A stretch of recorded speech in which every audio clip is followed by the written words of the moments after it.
Sanibona. Socela nje silinde 2 minutes.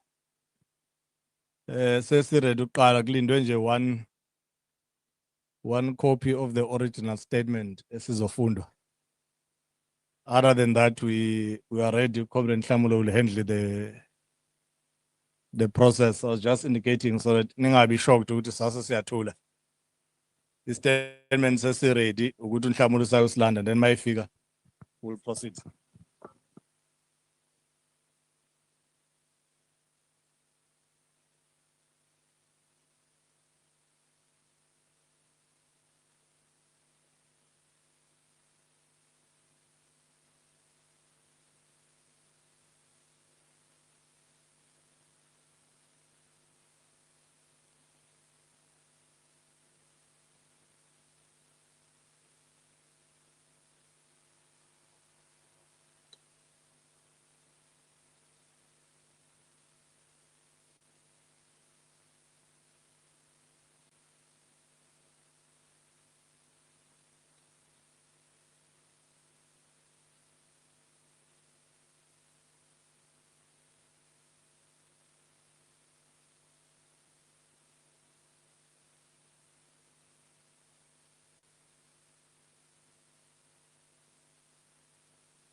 Good afternoon, members of the media, fellow South Africans, members of Umkhonto weSizwe.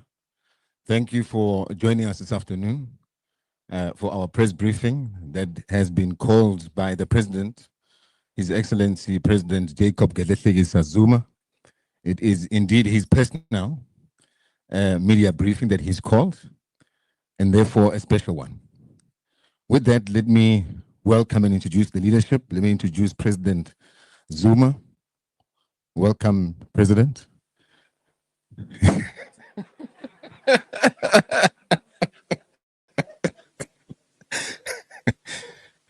And then follow with the chairperson, national chairperson, Comrade Nkosinathi Nhleko, the deputy national chairperson, Comrade Sibilwane Mkoto, the Secretary General, Dr. Bongani Mwango, the National Organizer, Comrade Alec Nkuna, the Deputy Secretary General, Comrade Nomsa Dlamini, the Head of Presidency, Head of International Relations as well, Mzobe Makasela. With that, I'm going to call upon, my name is Nhlamulo Ndlela. Members of the media, by now you obviously know me, we interact quite a bit. I'm going to call upon the chairperson to then read out the statement on behalf of the president, and then from there, as per the tradition, we'll take the necessary questions. Thank you. Chairperson.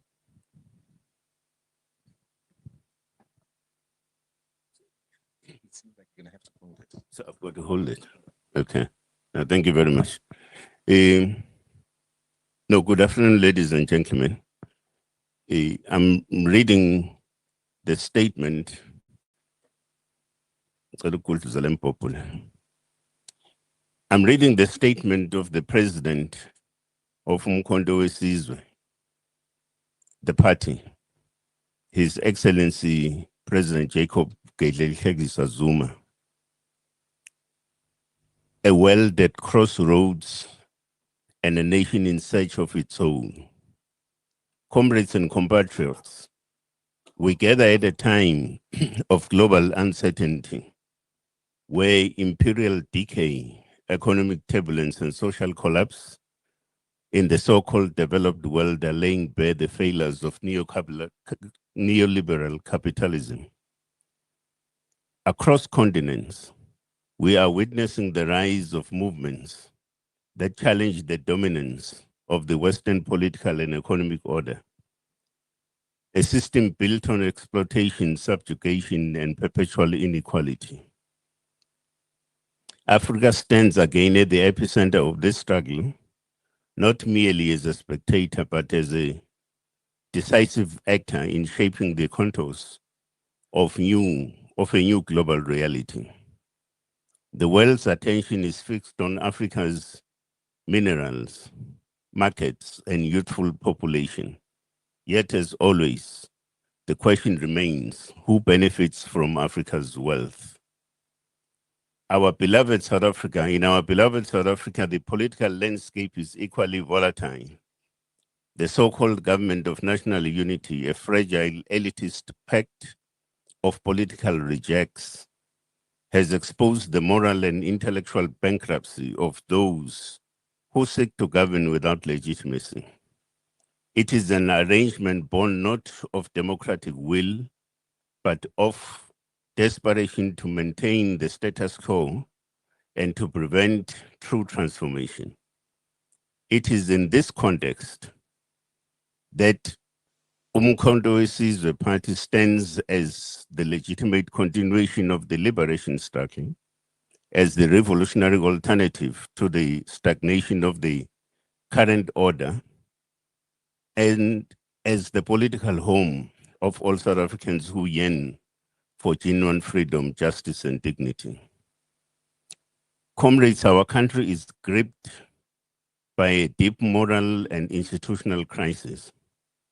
We salute the bravery of Lieutenant General Nhlanhla Mkhwanazi and the members of the political killings task team, whose explosive revelations have shaken the very foundations of the criminal justice system. His courage has exposed how the state apparatus is manipulated to protect the interests of the few whilst persecuting the many.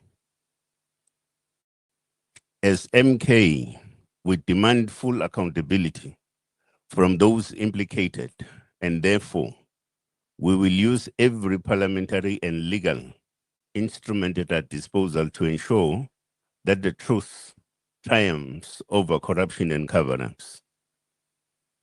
We are particularly concerned about the use of state police resources to protect private corporate interests, as witnessed in the Richards Bay minerals, a scenario disturbingly reminiscent of when Cyril Ramaphosa infamously called for quote-unquote concomitant action against the Marikana miners, which led to the massacre of 34 innocent workers. Once again, the lives of Black South Africans are treated as expendable in defense of private capital. We reiterate our commitment and support for the work of the Parliamentary Ad Hoc Committee into allegations made by Lieutenant General Mkhwana's, as only Parliament can hold the executive to account and bring real criminals to justice. We should also make South Africans aware that that will be a true test of the so-called GNU when the time comes for Parliament to vote for or against the implementation of the outcomes of the Ad Hoc Committee Parliamentary Report. As MK, we have no hope that the GNU will vote positively for the implementation of the report, which aims to hold Mr. Ramaphosa and his cabinet accountable. We further call upon the Constitutional Court to unseal the CR17 bank statements and for the Ad Hoc Committee to call upon IPID to declassify the Phala report.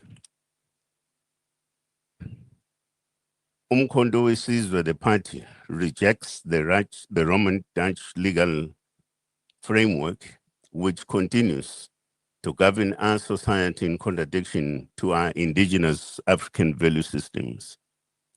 We renew our call for lifestyle audits of the members of the judiciary, especially in light of General Mkhwana's allegations, which confirms what we as MK has long been exposing, that judicial officers are not immune to corruption or political manipulation.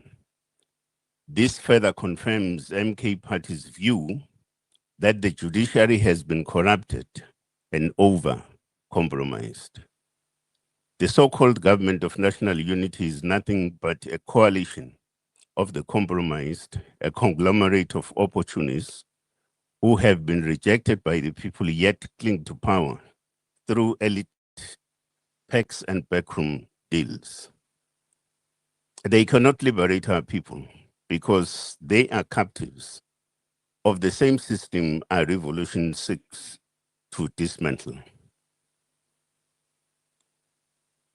On the international front, the president's recent visit to Ghana focused on geoeconomics and the future of African sovereignty. The discussion centered on the de-dollarization agenda, the BRICS currency initiative, and lessons for Africa's own common currency. We reject the continued domination of Africa's financial system by Western currencies and institutions. A multipolar world demands a new financial architecture, one that serves humanity, not hegemony. His Excellency President Zuma recently returned from Russia as part of the international relations work he continues to do, and will soon brief party structures and the nation on developments. As part of his continued work of flying the South African flag high, President Zuma will next week lead an MK Party delegation on a visit to Burkina Faso. Given the magnitude of the international relations and geopolitical work President Zuma continues to do, he has undertaken a decision to appoint a second deputy president to oversee internal and broader political organizational issues. Comrade Dr. Hlophe continues to be the deputy president focusing on the work of the party in parliament. Ladies and gentlemen, as we conclude, we reflect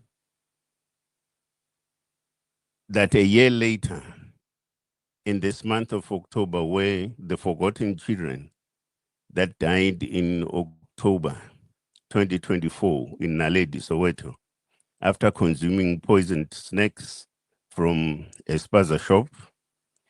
We remember Karabo Rampo, Jabulo Msimang, Zintle, Ida Mama, Monica Sebedwan, and Isaho Mabot. In their honor and in pursuit of justice, as MK, we will file a class action against the so-called GNU to hold them accountable and get justice for the families that lost their children. Comrades, we are a generation that must complete the mission begun by our foreparents, the total emancipation of the African person. The MK party represents that historic continuity, that revolutionary flame that refuses to be extinguished. Though our enemies conspire, infiltrate, and attempt to derail our progress, we, like the phoenix, shall rise from the ashes of betrayal and stagnation. We shall rise to reclaim our land. We shall rise to restore the dignity to our people.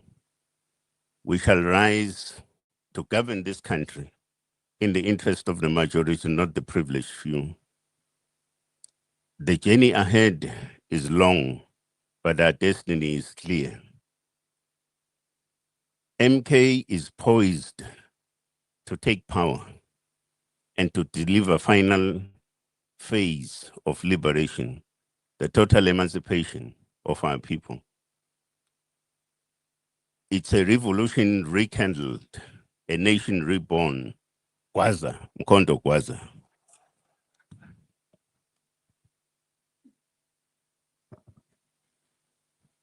Thank you, National Chair.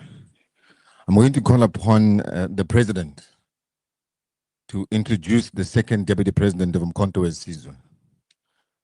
Comrade President.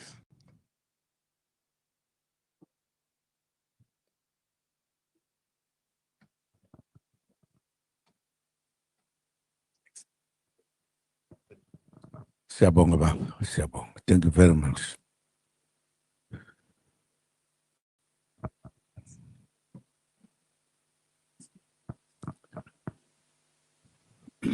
Thank you very much indeed, Mphathi wohlelo. Sanibona nonke. Nani bomana lapha ngitshela. Angeniqamba ngegama elimnandi kangaka. Uyamiswa nje bese uyatshenwa nje. Uyayibona. Thank you very much indeed. As we have heard that Umkhonto weSizwe is growing, and it is one of the bigger political parties in the country. And it is indeed there to change the situation of our country that those who were given that chance to do have failed to do. As you know, we have a Deputy President whom we put in a very serious area to lead those of our people who are in Parliament. A very serious and well-known comrade, lawyer by profession, not just a lawyer, not a small lawyer, or no, merely or serious. Okwazi ukugweba zonke izinto noma sekuthiwa ziqhamuka ngaphi. Niyamazi ke nani ngoba insizwe ekhulumayo. simnikeza umsebenzi wakhe ukuthi abe deputy president abese a leader parliament. But given the task and the growth of our organization, we want him now to concentrate mainly in parliament and deal with parliamentary issues and laws and legal things or whatever. He can't do that and also be at the office, the main office. We have therefore added, as we have said, another leader who's going to be with us all the time.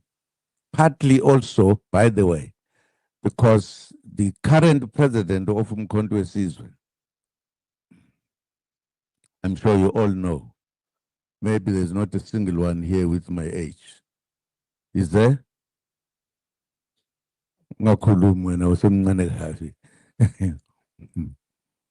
And therefore, we are strengthening our work of our party because we are looking forward. We are not looking other side of the mountain. We look at the mountain. Which we are going to take and lead this country is a serious matter. We have decided to have one of our cadres who have been with for years. His name, Kotliwe. That comrade of ours who's going to join us at the leadership, the top leadership, is Tony Yengeni. Kuphuka mfana kithi uzosijoyina la.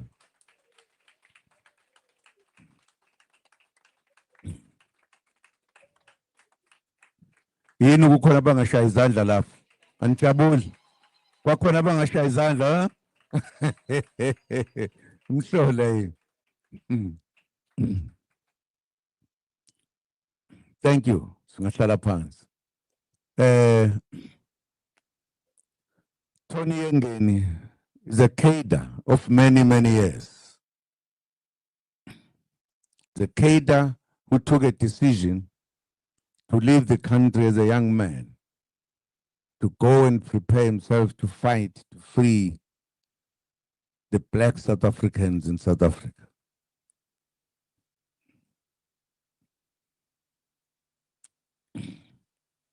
Indeed, he did everything that was supposed to be done and added the political education.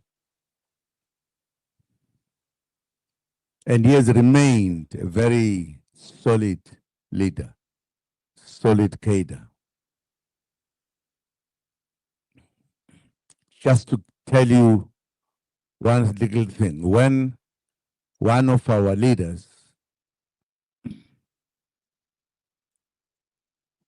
who was sent to Lesotho in a very, very, very difficult way, how to move from outside South Africa into the intestine of it, to be part of Lesotho.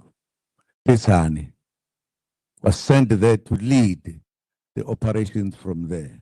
When he was taken away, we sat and took a decision to send this young man to go and take the place that was held by that leader that I've just mentioned, Krisani. And he operated from Lesotho and finally penetrated the country into the Cape Town and operated there. So we are talking about the man who knows what to liberate is. This is now one of our Deputy Secretary General of Umkhonto weSizwe. Ozonikhulula nonke noma ningafuni. So nikhulula. Khulula impela ngci. Student isu. Ngitheni mina? Ngithe Secretary General.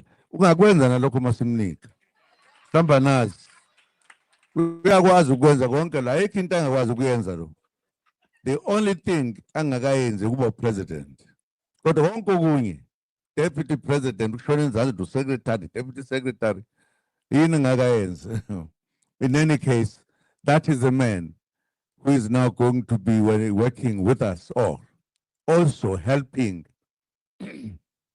me. When I met him when I was also not young, but older than him, but I've been Kichima, and Kichima. But manje, sengilindele ukubona ukuthi akhona namaqhawela akwazi ukubhala iqiniso. Kwavete kwavuma omunye kuphela. Abanye abalibhali. So I just thought I should mention this because here is a man who's going to be working with me in the leadership of this party. We come from very far with him. I trust him as I trust many cadres that I fought with, that I worked with, that I did everything. Mafuna wazi-ke mangisithanda indawo nizosondela kimi noyithola. Ngeke ngisho manje. Siyazwana. Nizwe kahle.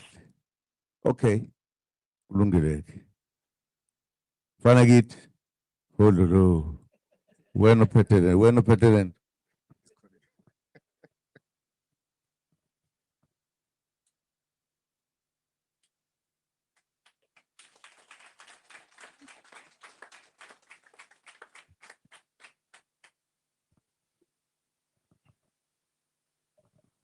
Thank you, President. Welcome, Comrade Tony Ngeni, Second Deputy President of Umkhonto weSizwe Party. I'm going to call upon Comrade, in this case, no. I'm going to call upon yourselves to then ask us questions to the comrades that are sitting up front here.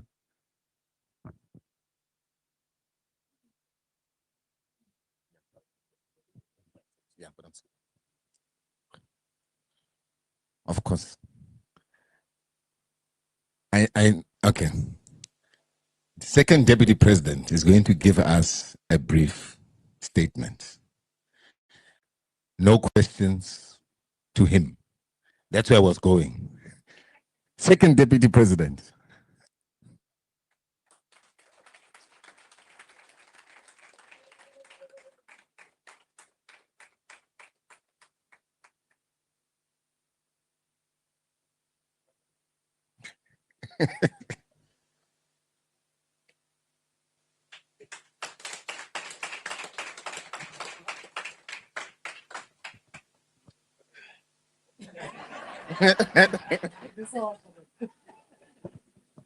Thank you.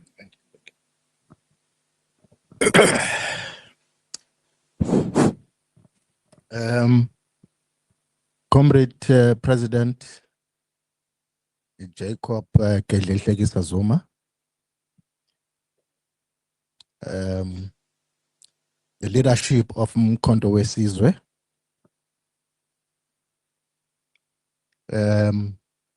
dear comrades, members of Umkhonto weSizwe here present, and dear members of the Fourth Estate. I am going to make a very brief statement, and the caption of my statement is my brief journey with President Zuma. The problems of this country are primarily that of leadership, who have themselves more than they love their people and country. But Comrade Jacob Zuma is different. He still stays in his rural village in Kandla, where he originates from. Throughout his adult life, through struggle and sacrifice, he has demonstrated his undying love for his people and country. He has now decided even at his advanced age, not to retire, but to continue the struggle for social and economic freedom and prosperity of his people until the last of his days. His vision and wisdom continues to shape the nature and content of the current political struggle and contestation in our country today.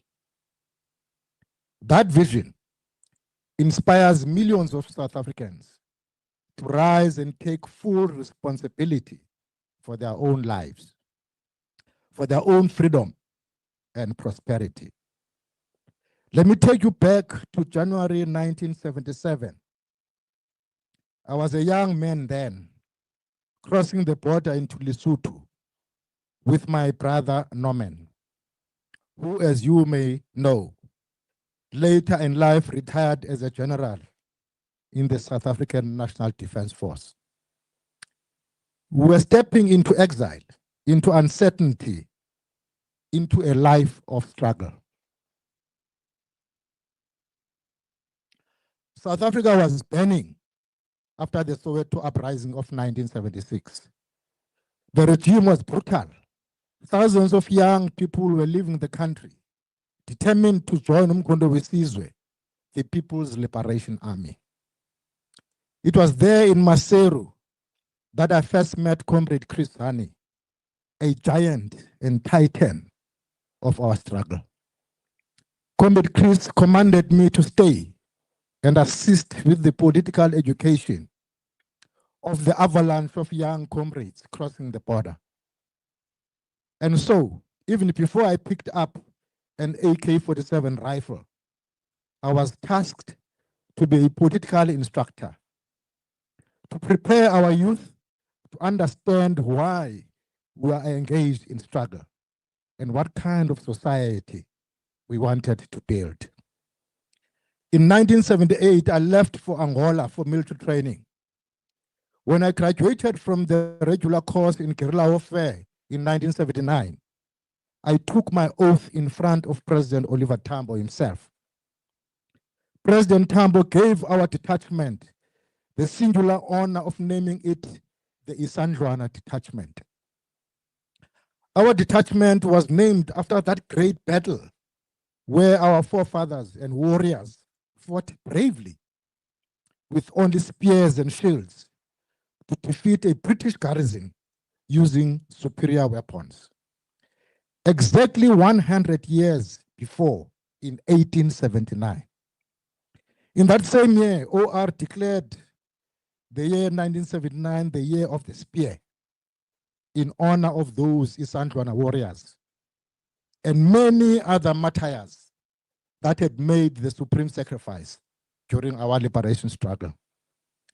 Thereafter, I, together with other comrades, were chosen to undergo a commander's course. That commander's course was carried out by Soviet instructors from the Red Army. After completion, I was sent to Moscow to the Lenin School. This was an international ideological school with cadres from all continents in the world. It was there that my political and ideological consciousness was sharpened and deepened. Just before graduation, Comrade Chris and Comrade Slovo came to see us at the Lenin School.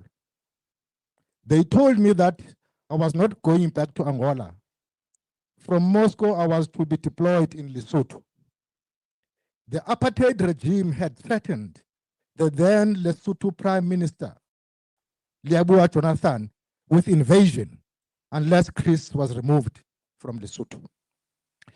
Chris was removed from Lesotho by the ANC and redeployed to Mozambique. And I was sent to Maseru to continue with his work. I became the SACP regional convener and became part of the ANC political military command. It was in Lesotho that I came to work closely with Comrade Jacob Zuma. In December 1982, the South African Defence Force launched a bloody raid on Maseru. 42 people, our comrades, including Lesotho citizens, were slaughtered in cold blood. The world would come to know it as the Maseru massacre. The United Nations condemned it, but for us and the bereaved families, it was extremely traumatic, emotional, and personal. After the massacre, President Tambo sent Comrade Zuma to Maseru. His task was to help us organize the mass burial and manage the difficult political environment. I watched him work calm, methodical. It was Zuma who ran the operation for the sudden electrifying appearance of OR on that very morning of that burial. Of course, the masses went wild seeing their beloved leader, OR, in person after such a long time in exile. Imagine the courage it took to bring OR into a war zone like that, and then just as suddenly spirited him out and have him appear safely in Lusaka that very night. That is Zuma. Quiet, resourceful, reliable, trustworthy. From that time onwards, Comrade Zuma was often deployed to Lesotho by OR and the Revolutionary Council. His job was to manage the sensitive relations between the ANC and the Lesotho government. And so from those days in the Mountain Kingdom, through tragedy and resistance, he and I forged a bond that would carry us into the democratic era. Then in Parliament, I served as chief whip of the ANC. Comrade Zuma was deputy president and leader of government business. And Comrade Freni Chinwala was speaker. May her soul rest in peace. Every Monday morning, the three of us met in the speaker's office to coordinate our parliamentary program. Different times, different arena, same comradeship. History has its trials. The so-called arms deal was one of them. Both of us were dragged into it. We're the only two senior leaders charged. I was convicted in the so-called card discount case, which was politically motivated and thoroughly shameful in the manner it was handled. They even sent me to prison. Guess who came to Mamasbury prison to visit me? Comrade Jacob Zuma, deputy president of the ANC. That solidarity cut very deep. Later, they went after Zuma himself, charging him with the arms deal, a case that has been hanging over his head for more than 2 decades. Justice delayed is justice denied. The fact that that trial drags on today is a serious travesty of justice. And it shows how the justice system can be manipulated and abused. By 2007, at the much talked about Bulugwane conference, Comrade Zuma was contesting for the presidency of the ANC. I was proudly leading from the front in support of Msholozi. That conference was not about politics only. It was about ensuring that the ANC remains the champion of the aspirations of the poorest of the poor. Msholozi won that conference hands down. He did not buy that conference. That conference and its outcomes was an open expression of the democratic will of the vast majority of ANC delegates. Fast forward, when the Concord decided to throw Comrade Zuma to prison without a trial, I was one of those outraged thousands of the masses that descended upon Nkandla to declare our contempt, our indignation, and rejection for that Concord verdict. and our overwhelming unrelenting support and solidarity with Comrade Zuma. Even when Msholozi later formed Umkhonto weSizwe, our bond endured. When the ANC took disciplinary action against him, Msholozi called upon me to represent him before the DC. I readily agreed. In moments of crisis, a true leader turns to those he trusts most. Till today, I remain a regular visitor. Till today, I remain a regular visitor to his homestead in Kandla. We sit together, we deliberate, we debate the crisis our country is facing, searching for ways to resolve them. The bond we fought in exile, in Angola, in Moscow, in Lesotho, in parliament, in prison, continues to this day. That bond was forged in the crucible of struggle. We have shared in victories and endured humiliations. We have been tested by fire. We have been through the eye of the needle. From time immemorial, outstanding individuals have and do contribute in the making of history. And those outstanding personalities have to be acknowledged and celebrated during their lifetime. Yet to be truly great, leaders must at all times assert their primacy, pledge their loyalty, and serve the organized will of the masses of our people. This struggle for social and economic emancipation, led by MK and other Black political organizations, is not about me or yourself, or anyone for that matter. It is about the heart and soul of the land of our ancestors and its people, the People's Republic of South Africa. Glory and dignity, the glory and dignity of South Africa and its people, and among other nations, must and will be restored. South Africa and its people must and will be free. Amandla.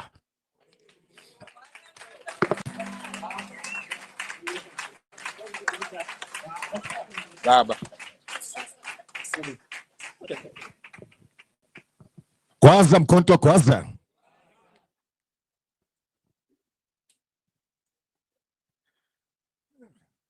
As I said before, I called the second deputy president up. There won't be any questions for the second deputy president today. That time will come, not today. With that, let me welcome Deputy President Dr. John Hlophe Mandlakayise.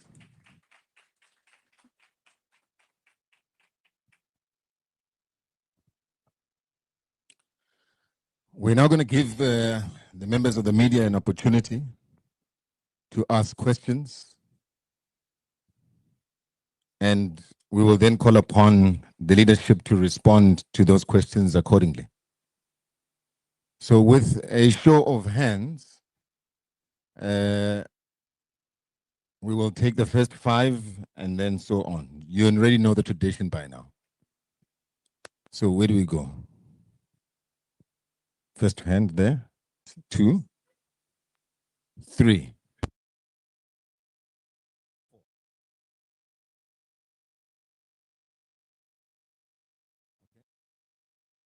Let's start with the first question. Name, surname, and the media outlet that you represent.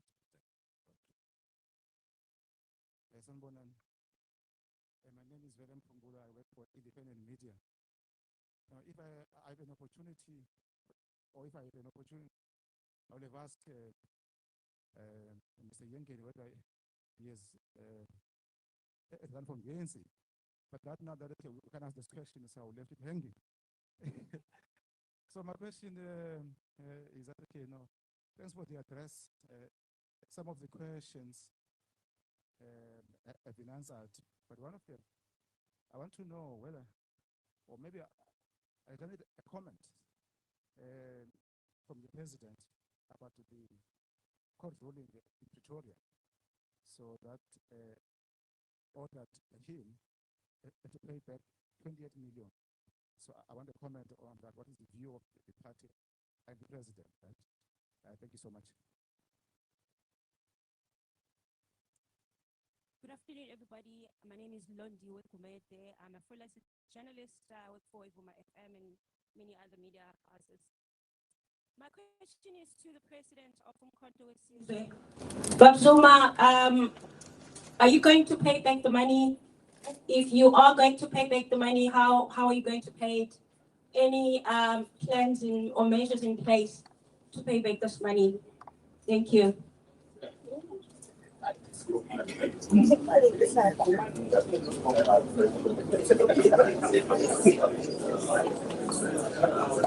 Thank you very much. Good afternoon. My name is Nkosi Kona Malina Mnisi. I'm with ENCA. I've been partly covered by my colleagues on some of the questions, but perhaps to the issue of this latest announcement of Mr. Yengeni as the second deputy president of the organization. I mean, the president could have chosen anyone else, but perhaps can we just get an understanding what informed the decision one of having the second role, in as much as it's been said that Dr. John Klopper focused on the duties of Parliament, but really what necessitated it, perhaps the broader explanation and elaboration on the two different roles and what their duties will essentially then entail, and perhaps any other reason beyond what we've been told. The second question pertains to issues around the sort of bodies established to investigate the allegations by General Mkhwanazi. The party has been against the establishment of the Mazlana Commission, but quite interestingly, and you've conceded to it in your own statement, you are in support of the ad hoc committee looking into the very same allegations. Has your position changed? Because it appears as if the Mazlana Commission is giving us an in-depth sort of aspect of these allegations and where they stem from and what we're really looking at. So has your perspective changed on the Mazlana Commission? Are you perhaps continuing to challenge its establishment and all of the other side aspects to it? For now, I'll rest there. Thank you.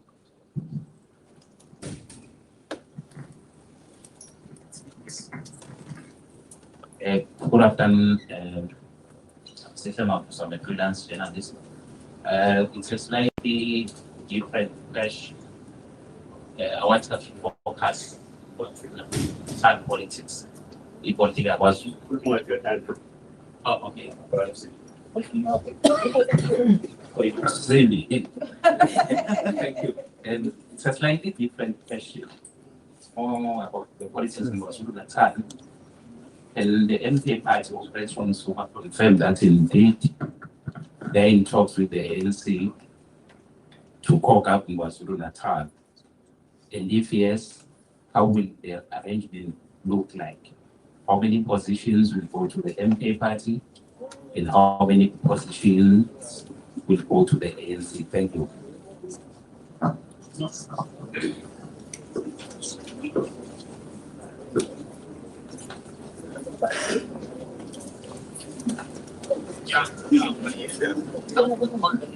Is that the last question? I thought you guys were going to ask serious questions. Asking us about 28 million rand. But nonetheless, the first question that came from Willem Pongod,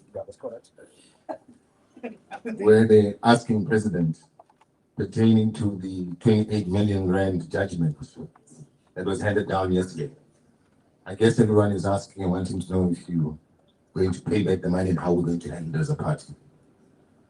President? Thank you very much.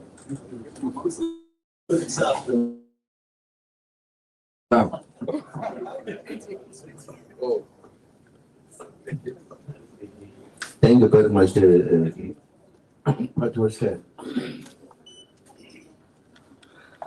When the matter was discussed, I was not here, I was abroad. I'm going to be meeting rather my lawyers to say, where do we take the matter? So I can't be answering because I was not there. We've made an arrangement to meet with my lawyers to take that matter forward. And that matter will be handled. You'll get to know then at the time as to what is our approach to that matter. Thank you. Thank you, President. Is there a sound problem? Yeah. So you can't, am I not audible? Not at all. Yeah. So do you want me to repeat what the President said? Still, I'm not getting it. Where's the other mic?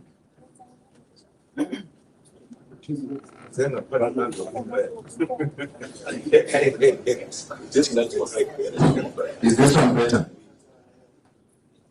Can you hear me? Can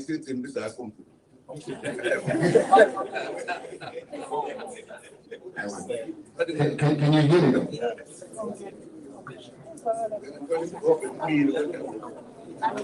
Can you hear me at the back? Let me ask a question. I keep saying, can you hear me? You're quiet. Okay.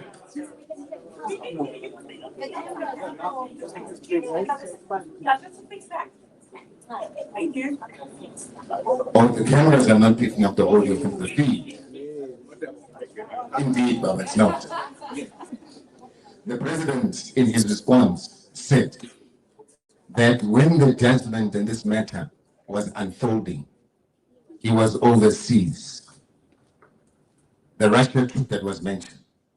And that when he then landed, and upon hearing the outcome of this judgment, he then called upon his legal team, and he will then engage with his legal team in due course. At that point, Mkhonto Wesizwe and the President will respond in terms of what the way forward is. That was the President's response. Okay. And I think, Lombi, you're from Vuma, your question has also been answered effectively. Because you asked, are we going to pay the money back? So that has been addressed. It's answered. Third one, Nkosi Corner, ENCA. Why do we have a second deputy president? And you wanted us to unpack the role more than we've actually, so the national chair, they want us to expatiate on that role. So I'll call upon the national chair to further articulate the roles. National chair.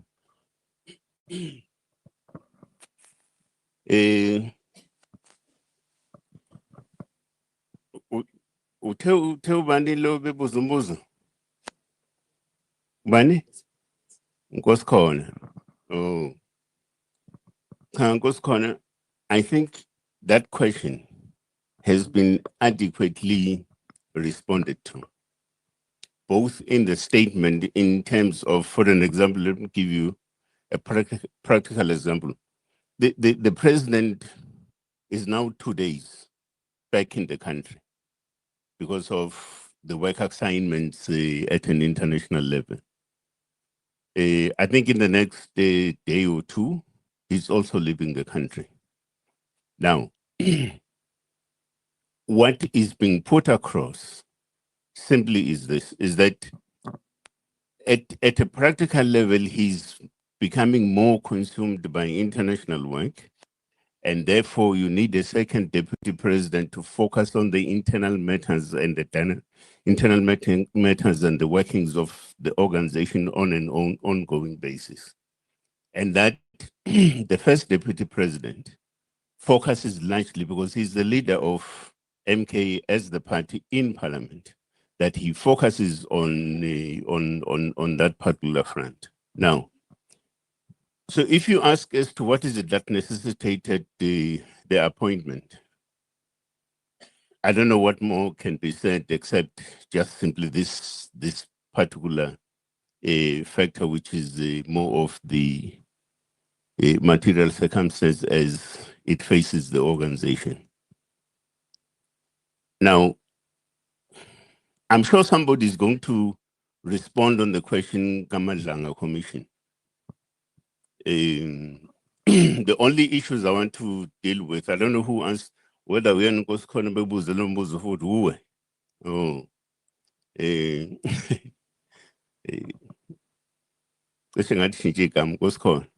okay. Now, I will also deal with that question, but I'm sure you know a statement was issued on the question of our position with regards to the Madlanga Commission. Now, but what I want to deal with are broadly the governance matters that are facing this country, relating to exactly that work Madlanga Commission as well as the ad hoc committee work in Parliament. I think as ordinary people, we should be concerned that this country is getting more commissioned, and it's in the manner in which it's being governed. Everything. Should something happen, no, we'll set up a commission to investigate this and so on. Now, there's a style of doing things which is commonly referred to as filibustering. In a sense, this is what we're beginning to witness. Instead of decisions being taken at a decisive level to deal with issues, no, you opt not to do that. You must set up a commission. The commission must tell you the exact thing that you know. It only gives you time, you know, to play around with and so on. For instance, you can have the Madlanga Commission as you have it today. 6 months later, a decision will not be taken. There will be a possible extension for the commission to exist and so on. So we are therefore going to have quite a stretch of time in hearing things out, but decisions are not being taken. It's the same thing that we witnessed with a political gimmick called the Zondo Commission. Something that's set for, I think, over a year, if I'm not mistaken. And still up until today, you don't have decisions taken around the question of whatever transpired at that particular level and so on. So the likelihood, because part of the problem in this country is that you have all the instruments in place that enable you at the level of government to be able to take decisions. No, you don't do that. You set up a commission that arrives at recommendations, but you also opt out as government to implement those particular recommendations. And I think we should be extremely worried about this, because a straightforward matter such as the one that the Madlanga Commission is dealing with, there are various institutions and instruments within the state that can easily deal with those particular matters and put them to finality. But instead, we're being treated to a particular show, which is likely to drag on for quite some time. And I think we should be worried about these kinds of developments. But I would ask people that dealt with the issue of the statement around the Madlanga Commission to restate what our position is. Thank you very much. Thank you, Jim.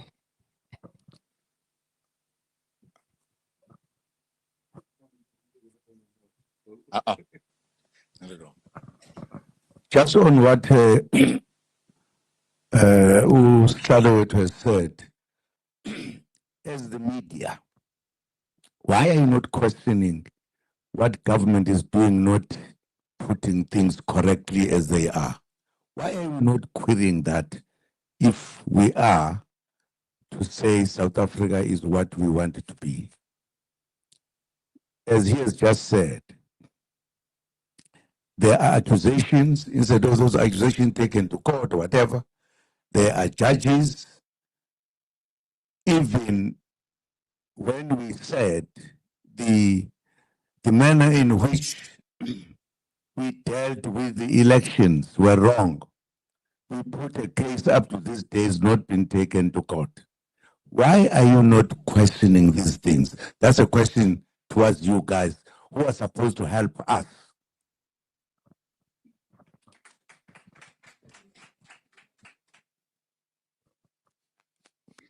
President, it's selective questioning. Nkosi khona. ENCA. I think the issue of the Madlanga Commission has been dealt with, but I think if you recall, the Madlanga Commission was announced at the time after General Mkhwanazi made the pronouncement and made the allegations. Where at that point in time, we called upon the president to fire the police minister, Senzo Mkhunu, because there was prima facie evidence that linked him to criminality. That is the basis at which this whole process started. We then stated that we're not necessarily against the Madlanga Commission, we're against how it was actually formed and the basis at which it was formed, which we said it was for political patronage. He should have fired his friend, instead he puts him on a leave of absence.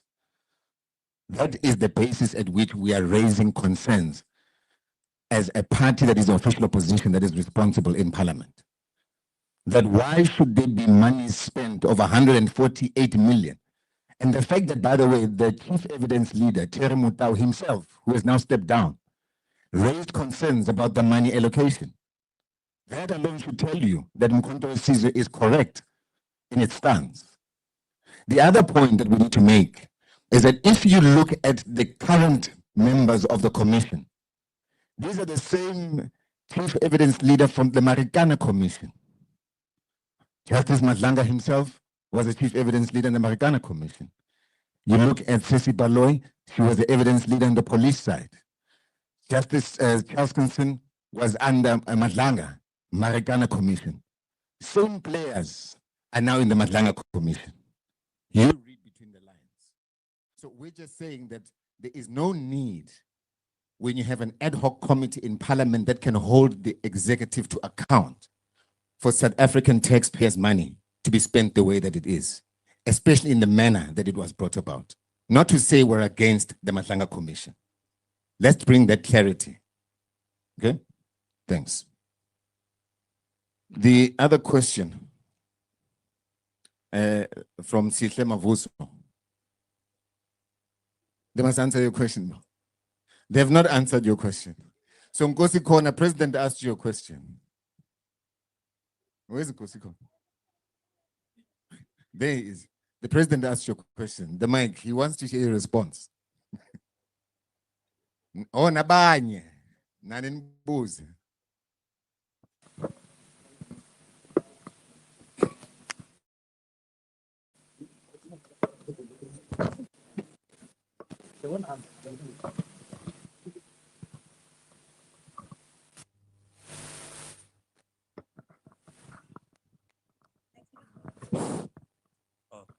All right. Thank you very much for the question. I've got many colleagues in the room, but I'll just briefly say in answering, I think our industry is doing a stellar job at the job at which we are tasked to do. We go above and beyond in delivering on what we're supposed to deliver in a fair manner. And I think many of our colleagues will attest to that. And I think we always come under scrutiny and attack, but we take it in a very professional manner. And I think that's where I'd like to leave the response at. Thank you.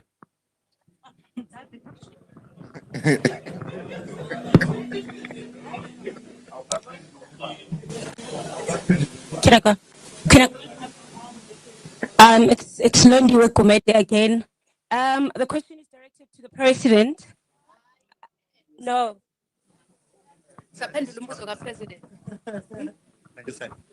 Sorry, one last element. And I also think when we look at, for example, the issue around the allegations of within our criminal justice system, much would not be known if it wasn't for some of our colleagues in this industry.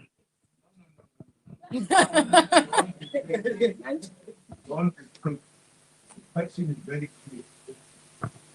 Why are you not telling me the wrong thing being done? Simple. Don't talk about how much it takes that you Well, Manuela, the simple answer is we are challenging. You and I, we can have a sit down, we can arrange to sit down and unpack the question.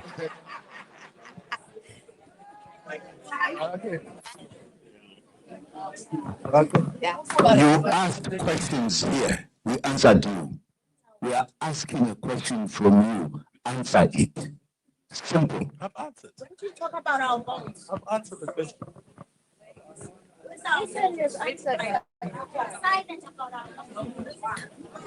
They clearly can't answer, President.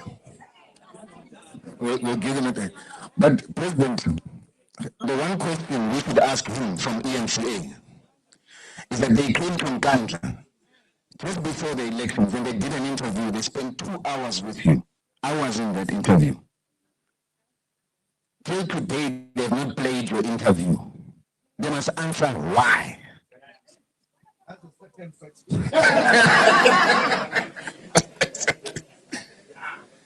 They have still filmed our interview with President Zuma. What was the next question? Okay. Yes, indeed. So there's the system was also asked a question. So then before we come to, let's just engage with Caesar. Fisher's question was around KZN and the governing of KZN. Yeah. Thank you very much.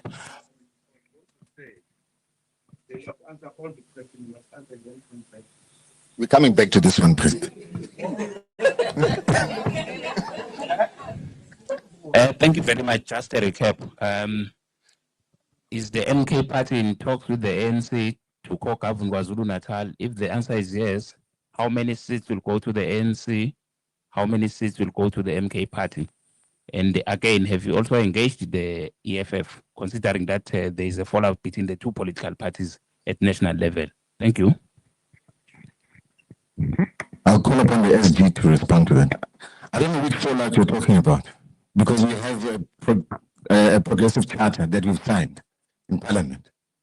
But in any case, that's what you're reading into it. All right. Good morning to you all. Thank you, Mavuso, for your question. I think before I respond to your question directly, we have to remember that Umkhonto weSizwe is probably the first political organization or movement that registered phenomenal growth within 5 months. As such, it's been a very, very rough but fast pace that we've been moving at. Then we decided to embark on a strategy, define it properly, that will take us to a landslide victory in 2026 local elections, and then two-thirds majority in 2029. All of these things have necessitated the relook of our organization. It's not just a movement, but now it's got to be an corporate structure, an organization that has got trusted systems and processes. Part of that process has to be to beef up the human capital, the intelligence, the experience, the expertise of the cadres that we have at a higher structure. That's one of the reasons we have Ukomre Tutoni. And it's in line with your question, Mavuso, looking at how we want to go to 2026 and 2029. We have taken a deep look at how we will be positioning ourselves. We have then charted a new theme called "We are poised to take power and govern." Sikulungele ukubusa. And we said, why not start with KZN? Hence, we won this province, we believe, with two-thirds majority. But we were told that we wanted with only 45%. The question is, why are we being governed by people that got 14%, 18%? We have decided to reclaim our province because it rightfully belongs to Umkhonto weSizwe. And in doing so, we have decided to throw a motion of no confidence in the executive, particularly the premier. But we will not dish out the details at this stage. Your question was ANC and us. I can tell you now that is a premature question. There are no seat discussions at this stage, and there is no direction that we are talking to any of the parties in the legislature in KZN. That will be divulged in due course. At this stage, we are just doing it and running it our way as Umkhonto weSizwe. Thank you.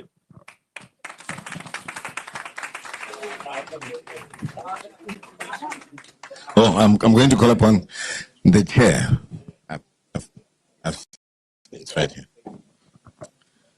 To further expatiate on that, I guess he's got a view. Is it? No, ladies and gentlemen, because I was conferring with the president that we shouldn't expect an answer from the journalist, his question. So in a sense, when I'm coming to your rescue, Nina, as journalist, you know, and I think you should understand why. You are not decision makers. You are pawns in a particular game. So, and I think we need to have an appreciation of that as a factor.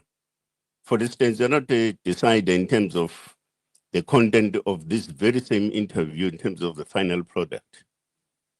Somebody else who yields economic power in this country, somebody else, and that person happens to be white, by the way, yields such power economically that he or she can determine the final output of what you're doing here. So, wona nkosikhona owacishe wankosinathi. I think that we must appreciate, but what that means also is that yourselves as operatives in this particular industry, you need to be together with South African people in the effort to transform exactly this very same industry. So that we shouldn't, because right now, I can tell you, the media in this country is on the other side of morality. You know, I'll give you an example. It has never happened to anyone, including ordinary criminal, I think, in this country, that tholakala imali embhedeni wakho nokusofa wakho. Hayi omunye umuntu wakho endlini yakho. No, emzini wakho, right? And there's no noise about this thing.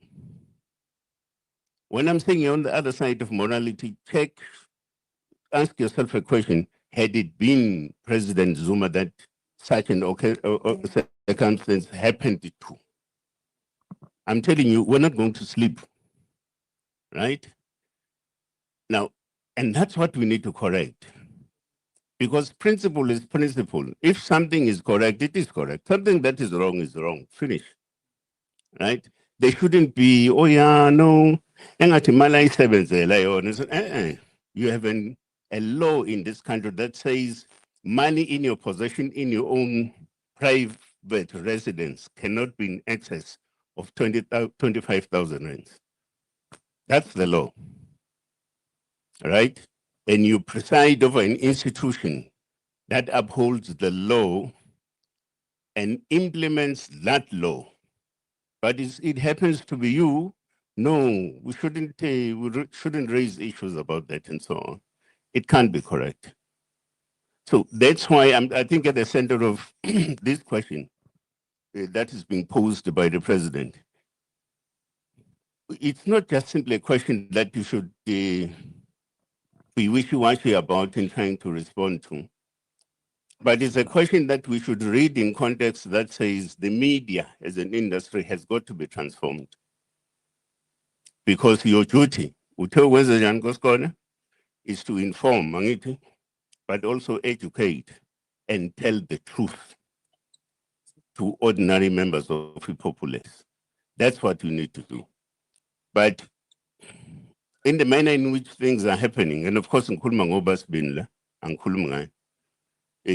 manner in which this thing appears to be happening, it is such that it's pursuing the interests of a particular class. And that class excludes you and me. You as an ordinary journalist, you are not part of that class, which is propagating its own particular sort of interest for the objectives of a perpetual control and societal control by the few, because they happen to yield economic power. So ngiyacela president ukuthi ubaxolele ukuthi ngeke bawuphendule lo mbuzo njengamanje ngoba vele abekho in the position okwazi ukuphendula lo mbuzo. Bengicela nje sivale kanjalo comrade president. Thanks.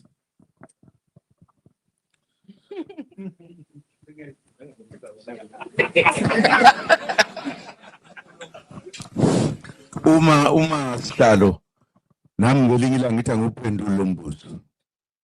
Ngiyophoqwa yinabafowethu laba nodadewethu ukuthi phendula wena. Kodwa thina wena bona baphendule. Ngiyabuza.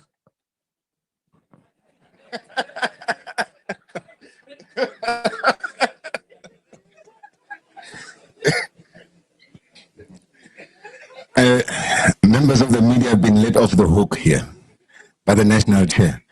We're going to close off. Oh, there's a question there. Okay. Baba.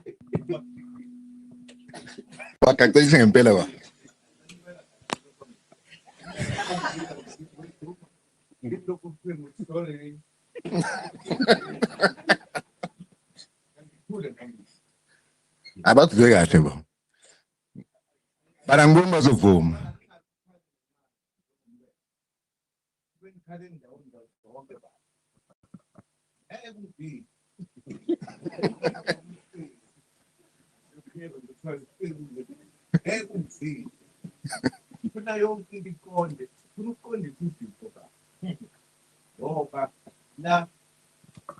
Abantu abasemthethweni benza into abayithandayo.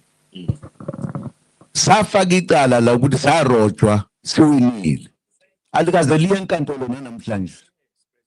Why ningabuzi manje ngama journalists ufuna ukukhuluma amaqiniso alelizwe na?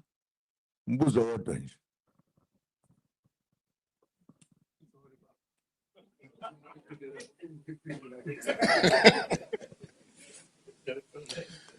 Last round of questions. I see there was 3 hands from what I saw. 1, 2, Lundiwe. 3. Oh, Kosikone, you're still asking questions. Hayibo. Ufuna ukubuza baba. Yena lo mbuzi ufuna ukubuza manje.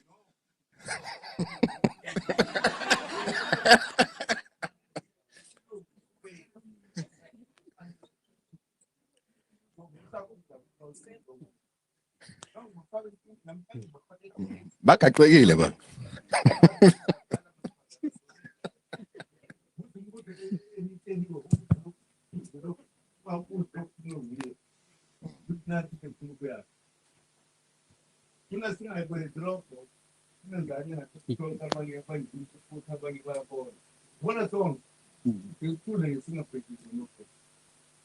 Injalo ba.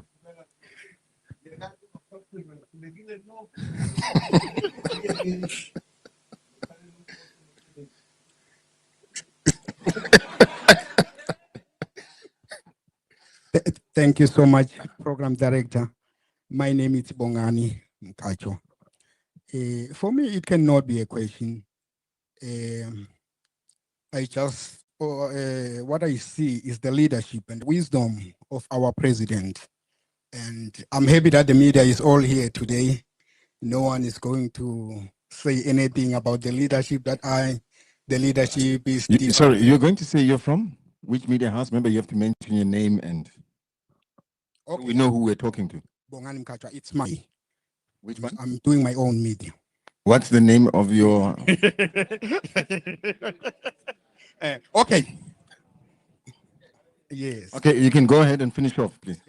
Let me down. Okay. I'm happy that the media is all here. We will not hear any other stories about the division of the leadership of MK. Why I'm saying this? I'm happy that the president has already introduced a new deputy, and I see, I'm observing myself, our legal who was the deputy president, it's here. And you can see that the leadership is unity. So that's why I'm saying, as the president has said, you can even see that, yes, people, they... But just speak. Thank you. That's a comment. We appreciate your insight. Thank you. For the first time, someone from the media says something, President. The next, Londiwe. Thank you, Samulo. Greetings again. Londiwe, freelance journalist from Fuma FM and many other media houses in KZN. Kuke kuba nenkulumo esihlongozayo mayelana nokuthi umongameli ubaba Jacob Zuma kungenzeka avele laphana kulezi inkomfa ezimbili ezikhona that are running concurrently. Ingabe kuyiqiniso kangakanani lokho? Uma ngabe kuyiqiniso ngabe uzovela nini? Kuphinde kube khona any concern ethi mayelana ne-MK party during the time bezama ukuvimba ikomiti ukuthi liqhubeke. Ingabe lokho babekwenziswa ingoba nakho izathu ezinti ezikhomba ukuthi ubaba is implicated na. Hello. Okugcina ngci ngisabuza lutho manje. Kumayelana nama undocumented foreign nationals. Ngimbonile uMacingane la ngemuva ngibona ehola idesk uMancinta sorry Zondi. Ngicela ukubuza kuleyo ama foreign nationals ukuthi ngoba sazi ukuthi akhona ama operations afana nalawa aholwa uPremier kwaZulu Natal ubaba uThamsanqa Ntuli la athi khona engangeni ngesango iyafohla ebese kuba khona March and March dudula operations njalo njalo. MK party ngabe yahlanganisa yinabo uma ngabe ukuthi ayihlanganisi kuphi okuhlukile bona abakwenzayo ngoba sisibabone bephumile siphume nabo kwesinye isikhathi kodwa emva kwalokho bese kuphelela ngapho singababoni behlanganyela nalawo ama operations. Thank you. Thank you once again. I just wanted to get more in terms of the class action against the GNU as it pertains to the Soweto incident involving the children. If that could just be unpacked in terms of what that essentially is.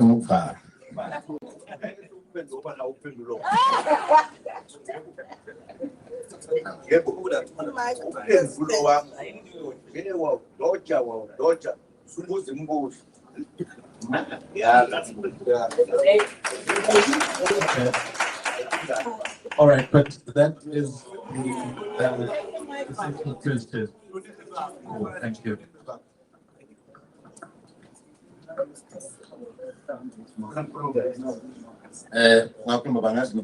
No, ngithi ubaba lo uphendula manje simbuze umbuzo kaningi wawudoja ubuze yakhe ngithi no ayingabi ilokhuzani one sided ileyo nto engisho akakwazi wena is dominating lapha ubuza yonke into la babuza abanye abantu kodwa akafuni yena ukuphendula no ngiyala baba ngeke equal kulingana. Next. But sesiyayivala ke manje. Sesiyayivala. Which media house, bro? Will be the last question. Ngiyabonga kakhulu Sizwe Sibongo ngwashozi from Sizwe OS TV on YouTube. I thought usiswami uzobuza umbuzo othinta i-MK Labour Desk. Who owns the MK Labour Desk? Because we saw ubaba uNgcobo TP Ngcobo, Bishop TP Ngcobo, ethi he registered as a civic organization. So ube khona i-confusion nangesikhathi ukhanyile ephendulo ekutheni ecela ukuthi aphendule wangaphawula. I'm happy also ukuthi uMancinzula, who owns the MK Labour Desk, because uTP Ngcobo wathi he owns a MK Labour Desk, because why register as a civic organization? Ngiyabonga. Okay. SG, do you want to take that?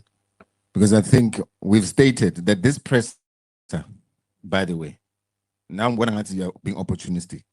This presser is the president's presser to announce the second deputy president. We're going to have a press briefing that's going to be led by the SG. We will discuss organizational issues. So, Mkelanje Ogunye Nis Alawe, got a new SG, 70 days in office. He is addressing and dealing with all those issues. Okay? Thanks. Ngiyabonga Nhlams. Quickly, let's respect the fact that Ingwele Ubaba Wethu is the one that invited us here. What he invited us for has been delivered. But let me address these two things. Talking about commissions, that's done deal. There's no answer for that question. Undocumented foreigners, there is a forum that you can come to, not the press briefing today, that is being addressed. But to put you in a much comfortable position, Umkhonto Wesizwe has got 10 principles or values. I'm not going to mention all of them. The first one is Ubuntu Boto. Second one is unity in action. And then the third one talks exactly to the undocumented foreigners. Number one, it says patriotism, Pan-Africanism, and equality. We believe that we belong with the Africans in the African continent. We are South Africans, but we belong together. That is why our president is making these trips. Part of it is to make sure that we break the barriers of trade and economy. Now, undocumented Mancinza, I know Mancinza, we've had the discussion. We have your TB Ngcobo issue that must be addressed by my office, and I've engaged them. So it's not going to belong here. But quickly, is it right to have an unemployed South African in South Africa who has the same qualification as an undocumented foreigner who has work in South Africa, but you cannot work in another country? That is not proper. So if you are documented, we appreciate that. That's okay. But there's nothing right about taking someone undocumented who came through the window and is taking the jobs of the people in the country. We're addressing that issue. And I think that's it. And thank you. Thank you very much, SG. That will be the end of our presser. Thank you very much for coming through, members of the media. Good afternoon. Drive home safe. We appreciate you. Thank you.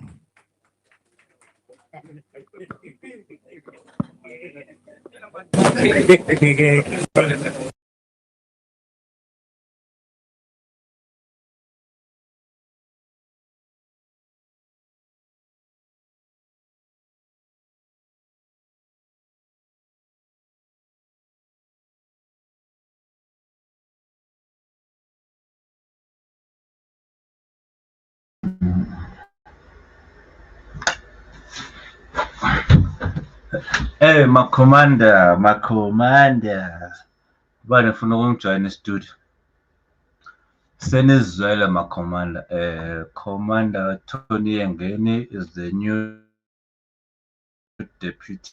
Is the new deputy president. Imagine being manje abantu ba-invite kanjani? Oh, nazo-ke.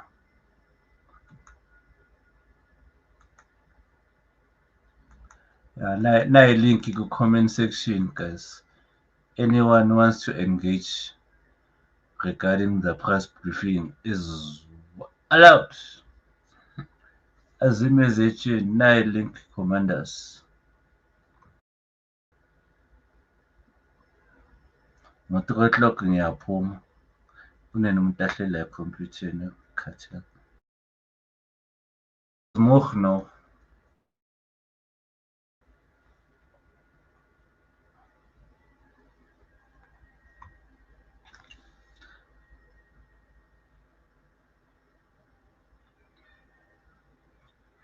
Oh, Naledi entered the studio. That's nice. Yeah, Naledi, Kiabona, you need to add your camera and your mic to the studio. Look now upset.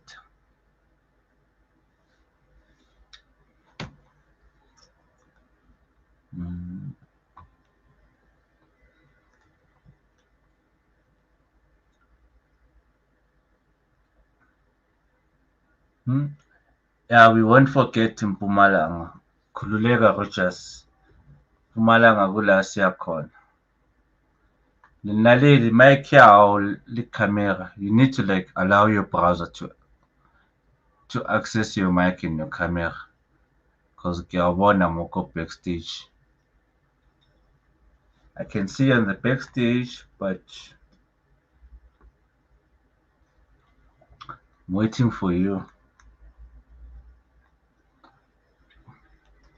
Don't change this tone. GeForce. Change this tone. Qinakda ukusebenzisa isiqikimi yathi.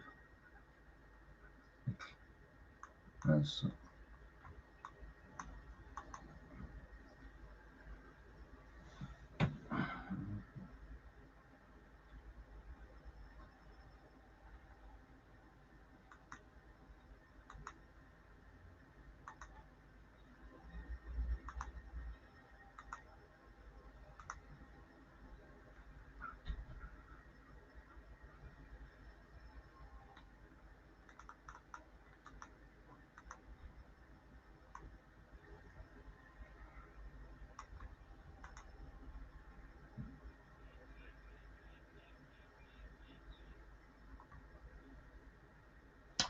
Hi, Commanders. Thank you for watching. Thank you for watching with us. Ayidibane kuma WhatsApp group ke njengenjwayelo ngoba yabona i-YouTube challenge. Ayidibane kuma WhatsApp group.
Angibonanga ukuthi ngine-guest.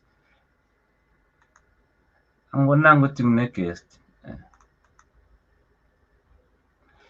Mr. Tosi, how are you, sir? Bheka ya. Bheka, Mr. Tos, you can unmute your mic. You can unmute your mic ungene command.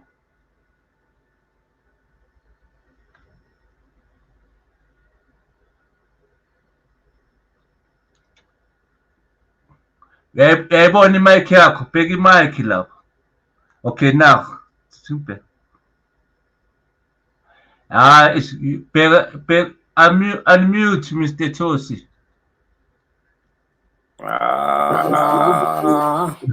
Yeah, now unmute it. Ngiyakuzwa.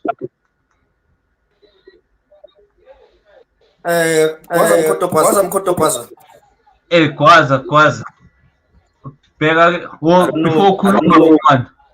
Mr. Sipho ngicela simute ama-mic ne. Mr. Tosi asa submit.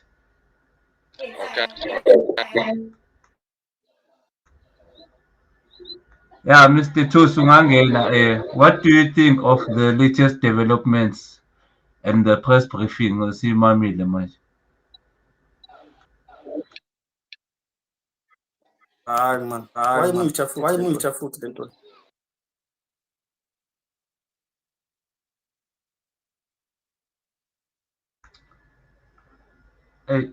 Unmute akazi.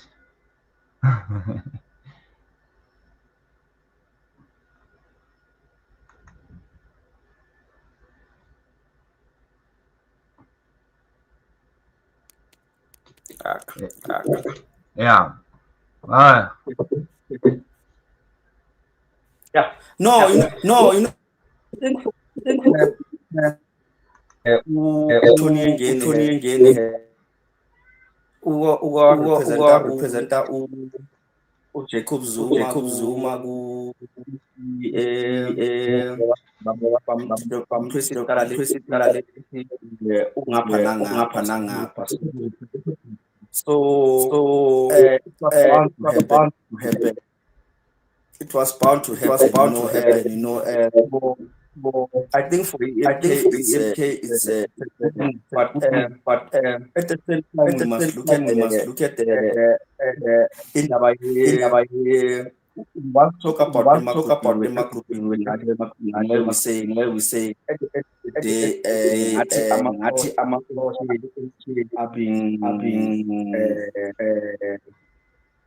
are being chosen for abantu abenza so now it's an issue where but we can't let amasoja because of we are in our spaces, you know. I think for me now it's actually remember what if now in terms of leading Masoja another abantu bangathi Masoja kakhulu than ama who are also I don't know but for me now my view will be there but in such a way balance in the leadership system yes is good bringing lots of people. So look at in terms of much as but we can't have a Masoja. We need to look at other professions and say but now ama other professions angaspan yabona ingabi lento yokuthi bathini by this and this thing rule and command, you know. So you get of our commander, you must always take it, you know. But we must have that robust debate where we say how do we find a balance in terms of amasoja nama professional so that parties was balance, you know. because now some things will be imposed and say, but you will complain later, be commanded now, and you'll complain later. But as MK grows, remember what it's bringing everyone on board. So it's very important also to look at the way we but we need to have a balance where I'm a professions, they balance. We can't have soldiers in that pair. And in terms of kakulu leadership. Yeah, as the point mnandi la. Now, ema-ground forces like when petty diversity of a professionalism. And yena Fede uBaba uYengeni, he does bring an interesting dynamic to the. But it's about time the baton has to be passed to I think to the current generations, because that's why lempile esibhekane nayo manje, it's like it's more maybe than 5GW, the fifth generation warfare, whereby Impia Corner is 90% information and 10% violence, physical violence. Exactly. Manje sisasekuyo 9%, kule 90%. And it's only the current generations who understand this kind of warfare esikuyo. Amasoja wethu fethu amasoja, but they never like went to a war yamampela. Masesikhuluma iqiniso. I don't know if I'm making sense, Command. You are making sense, Commander. That's what I'm saying. I'm saying we need to have a balance where we say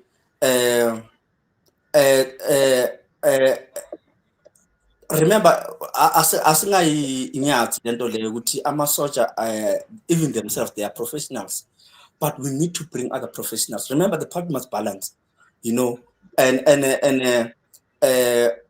not ukuthi mhlambe mina ngiyazenzela or something, but I'm saying we can't always be led by a professionally structure SC1. You understand? We need to bring on board other professional structures where we say, so that we can have a balance. If it was so, how do we weigh in on them?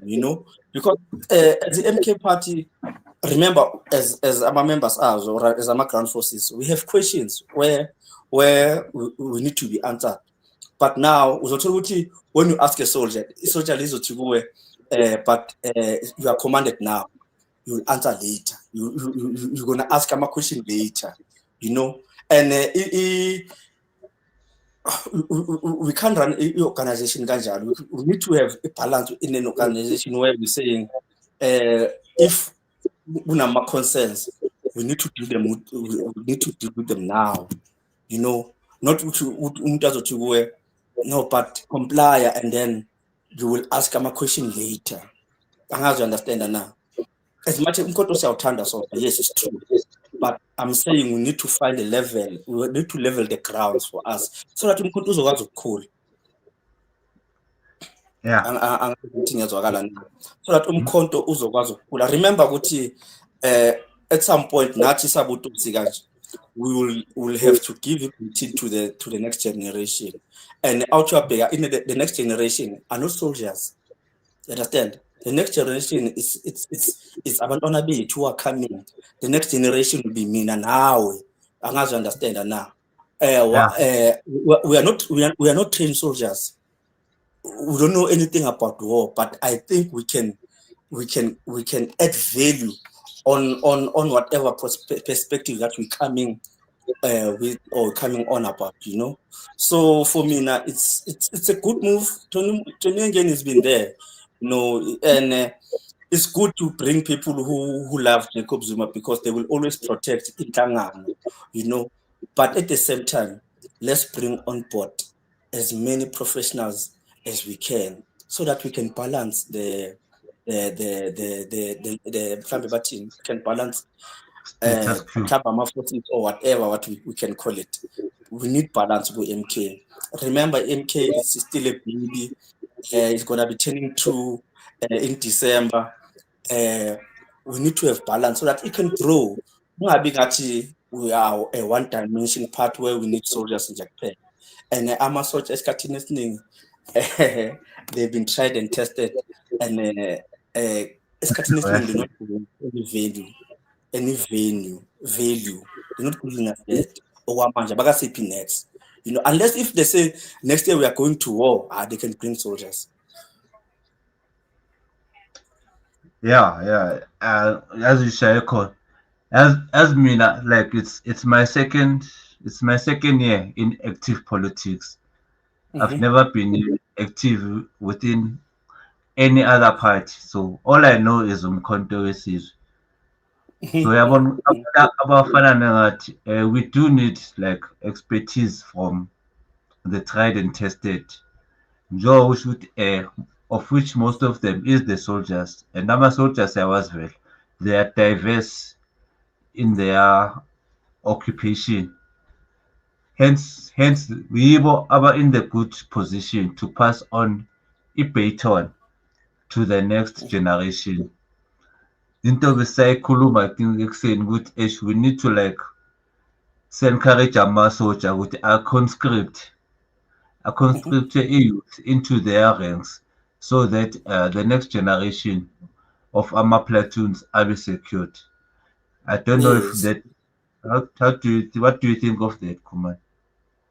No, you are 100%. Remember, Kunamanje, we have the youth, we have our youth, which is mostly affected by our social, economic, whatever, where most of them, most of them, abasebenzi, most of them, like, understand which country to go. Yes, we need soldiers there. We need to soldiers there who will say, let's come up with a discipline structure on how how do we incorporate them coming into politics, coming into yonke into eyenzakalayo in our country, I think that's where we need to. President it's good. It's for him. Yes, it's good. It's for MK. It's good. But we need to tackle our social issues. Number one, the biggest social issues now that we have is youth who they are facing armor drugs. They are facing unemployment. They are facing so many things that is around us. And how do we incorporate them? When they come MK and they understand our issues that are happening in our country, how do we come? How do we bring them on board? Example, maybe by now, as cinema soldier and cinema platoons, already we should have a system where we're saying after school, because I think that's when EMK based their campaign on and saying we are going to take the youth away from the school. So by Zuma camps, we were supposed to have already know already we have set up a camp where we're saying youth iphume esikolweni or mhlambe khona abanye baze bafike ku-matric abangathandi mhlambe isikolo. It's natural, but how do we incorporate them to come and that's why we need the massage. But now coming on board issues where we have issue load shedding, we have issue water shortage. We need professionals there. We need really good professionals, and we have them, but they are one-sided because they went to a parliament, and the vacuum in terms of the deliverance of those water issues, because Emakas, we can tackle those issues, but we have a capacity enough to sustain whatever that we are tackling. We fought that war, we won, but are we going to sustain it? Understand? Reduction now. The last time the Minister of Electricity said we're not going to have a load reduction anymore, but we still have them. We can fight that fight, but are we going to sustain it now? So no, we need professionals who are going to come in there, and as much as we have them in Parliament, but even on the ground levels, We need people who will be dedicated. Because manje we have umuntu housing in our province. Uspan, what does it give us? Like I said, next. But about they are evicted every day. This morning we were fighting eviction. But we have a department of housing in our province. It's not giving us anything. That is why I'm saying, as much as we need soldiers, at the same time, we need professionals so that these things, even if we fight it on the ground as our ground forces, but at the same time, they will sustain that thing. Come up with policies that would say, as much as we are fighting, say to no evictions and whatever.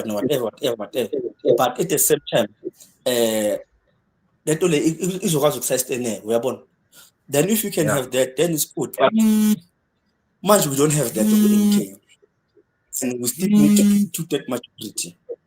So we can't concentrate on we can't be one-sided when we're taking this. It's a big decision to bring Tony again in the organization. In the organization, it's a big decision, but that's the thing. How going forward, I'm a such aspire in, you understand? Discipline, yeah. Well, I agree 100%. But now we need to sustain other things. We can't sustain the discipline and the discipline out there. We can't say about discipline, Maraban Tabasebiz. And as I understand now. Yeah. So my take would be it's good to have soldiers on board, so that parties gonna be disciplined and but there are other big issues where especially in the social side. What are we doing about those things? I think as in Kabang it's one of the points khona le MP lethu bathi esithanda uku-emphasize i-political education, man. I-political education iyashoda on the ground. Kakhulu. Masesikhuluma iqiniso, abantu abamnyama or societies at large nje, into ebizwa ipolitiki nje, they think ukuthi it's malema, ukumbalula, making jokes in parliament or kuma-press briefing, slandering. Kanti this is very broad. It starts from nje mawuphuma ngomnyango nje ubona inja kumele ikhele amanzi. That's politics. Politics nje iqala in the immediate community, whatever social ill. Mawubona iphepha, mawubona amanzi, mawubona i-pothole, mawubona utshani nje ihlathi, that's politics. It needs ideology ukuthi i-sustaineke. So I think the MK needs to like propose a standard program of political education ezo-implementa kuwo wonke ama-ward nama-VD. I don't know if I'm making sense, Commander. No, you're making sense, Commander. We need that. That's what I'm saying. Actually what you are saying. That's what I'm saying. That's what I'm saying. We can't have it will never be balanced, and somebody's going to cry and say, yeah, but it's a shorter and it's a shorter povel. When coming to tackle social issues, it's a shorter. Now you see now in terms of the Gauteng, Izolo, Amapanyaza we just find out which Amapanyaza they are disbanded, but now. As MK, what are we saying? As a province, what are we saying? What are we saying? Okay, Amapanyaza disbanded, okay? Remember, Amapanyaza, the moto la posa Amapanyaza is taking money very expensive. They have very expensive cars there. They are very what? Yes. What are we saying? Are we saying okay, Amapanyaza our disband, pay it up, and then what?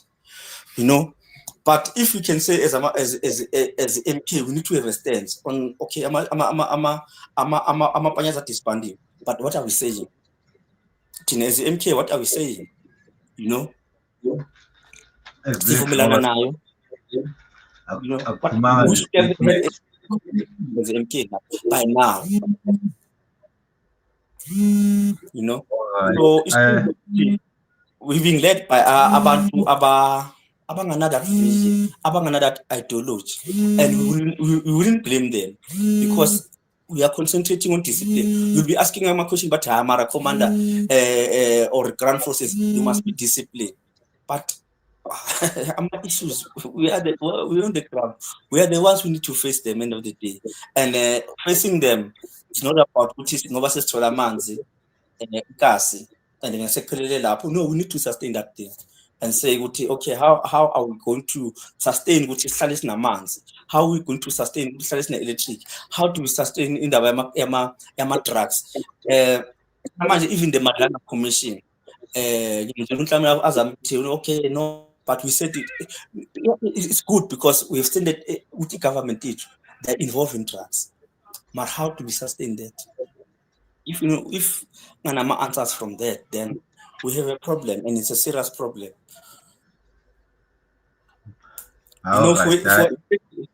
Sorry for the last point, just for an SG, as remember we have this foreign thing, emakasi, snipers, cinema malls where they employ, where let no, I got documented, and then we can't.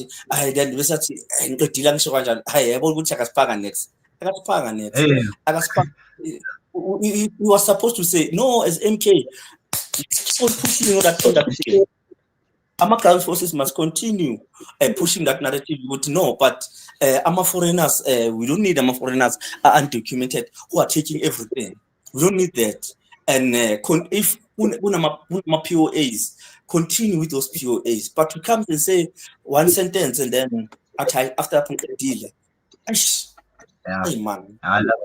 Lapha usibulele ngapha futhi usibulele nathi. No, it throws under the pass, it force under the pass. Maybe ngeke azayibone the way sibona ngakhona. But for mina uvele wahlahla nje phansi kwepass because akasiphanga anything. You know, itudula just to put them on this thing. You know, it's their POA. That's what makes Tudula to be even ibonagale. You understand, Unjan? And not you, because it's a social issue. We find ourselves in there. Exactly. But now, what are we doing about it? What are we doing about it? We're not doing anything. We are saying, guys, remember, if we document it, and then now we have same qualifications now, and then there are sections of constitution. We need to challenge those sections. But it's uncalled. Why mutusi fling in a foreign and for the like number one? Why? I'm a paramedic by profession. Why should I as a paramedic in foreign documented now? Documented this foreigner now. Why think Lodum Sevens were but well, that's why because of Snigaji fighting point, because of Sniggy spirit coming from the national officials. But Manji, okay, what is your last take or last message to both our ground forces, nama detractors or ground forces? Any message? Yeah, no, true. My last message to my ground forces will be say, guys, the fight that we are fighting is not by mistake. It's not by default. We must keep standing hlangano. You know, mina believe that my ground forces abantu abathanda inhlangano kakhulu. You know, the fight that they're fighting, those are honest fights. You know, we should just press the accelerator and continue fighting. And it's not right to as ground forces. We are somebody will say to recruit and mobilize and whatever, and then but it can't like, you know, as much as we are recruiting, we need to sustain those things. We need to sustain the recruiter. We need to make them ground forces. We need them to so the fight that we are fighting as ground forces, I will say yes, it's a good fight. Let's just continue and fight those fights. Because it's we want to see the organization to in the next 10 years that took that majority. You know, and it can be done. It can be done, but ibanzima because sometimes it can't like we need ama resources on the ground. Khona manje you know izinto ezenzakalayo you get people who are selling t-shirts. T-shirt bazokutshela ukuthi ama t-shirt they are selling them 3,500 but that needs to provide us with those t-shirts because now the next thing will be uzothola ukuthi athuthengisa amagazibo awenhlangano and then ama-ground forces need ukuthi bahlanganise imali bathenga amagazibo but inhlangano that needs to provide us with that. So that's why I'm saying yes, we are fighting a good fight and leadership now you must come on board and give us our resources. We can't you know, go recruit and mobilize, but I don't even have a form. I must take my own money, go print the form and because it still create social issues where now I must fight with my girlfriend or my wife because I'm going to imali ngithathele yakrandleyana before. So thank you so much. Thank you so much for giving us a platform, my brother. Thank you so much for bringing us a life kamsholozi. Thank you so much, Sabo. Bonga mina Ground Force. Hopefully le video le izahamba iziyofika kumnikazi, more especially le segment le yethu le, because it's very important ukuthi sibeka ama-issues athi abanye bayasifame abacanga ukuthi masibeka ama-issues which we are just looking for fame kanti vele sifuna i-attention leadership. We need our leadership besides us, and since umkhonto kuyi-VD based organization, it's very essential ukuthi ama-VD abe prioritized. And when we say prioritize ama-VD, we mean the strengthening in terms of resource allocation. Yes, true. We need to channel resource allocation from the VD, ama-VD abe solid. Ama-VD mawa solid, i-ward iba solid, i-sub-region iba solid. Exactly. Region iba solid. So exactly. we hope nalaba ababukele abarekhoda barekhode yona le part yokugqina bayathathe bayise la engafika khona. Ifoni yakho kuneneringa maybe uyafuneka. Yeah, I'm trying to avoid, but well, we are here. We are here. We are talking about inhlangano, you know. So sorry about that, but we are here. Alright.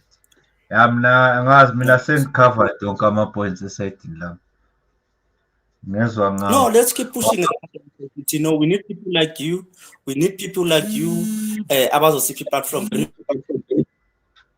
Remember, the media is not even giving MKA platform, but we need people like you who's gonna give the MKA platform. You know, and then now in the MK now you can't just take you lightly. You know, we need to have a media officer on that vision. And now you know, as I'm social media whatever.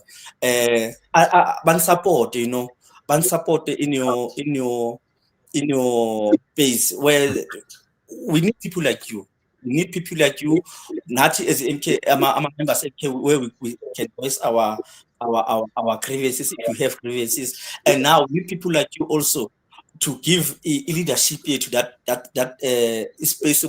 Now, what comment on social issues? When coming to social issues, you know. So thank you so much, my brother. Thank you so much. All right, it's strong in leadership. Thank you for participating. Themba ama-Ground Force now next azosijoyina nje sibe baningi. We should do this more often vele. Please. Nini sijampe seku-TikTok ngoba ngizwile le kusakho namhlanje le ya nini ya Saturday lapha kuba bukhoma bekhanya uploada namhlanje i-appearance yakho lapha ku-TikTok live wakhe ngathi okay Yeah, that's my stance. That's my stance. Angijiki lapho, ngimile lapho. People will want to, yeah.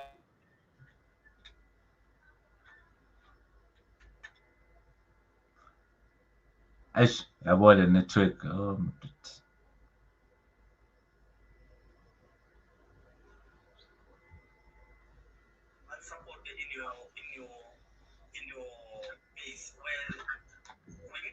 Inhlangano yokuthi can't be led by abantu abangasiphi next. Remember umuntu osebenzayo somewhere during the day. Yonke into yenzeka in real time, you know.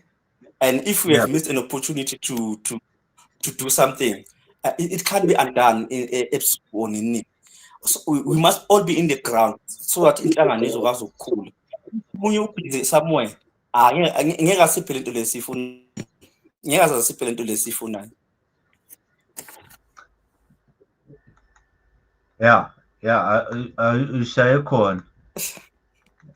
Hopefully ama-ground force namanye azokhuthala next time nje to come on board sithi ukuhabula. But yeah, I bonga mina leadership. Let us log off for now. Danko. Thank you. Danko. Yeah, my commander, that was Utosi Mtumunye. Yeah, Utosi Mtumunye, one of our patriotic ground forces. Yes, bonga my leadership. We've been online for 2 hours and 20 minutes. So yeah, hopefully next time so it dominates the platform. Danko.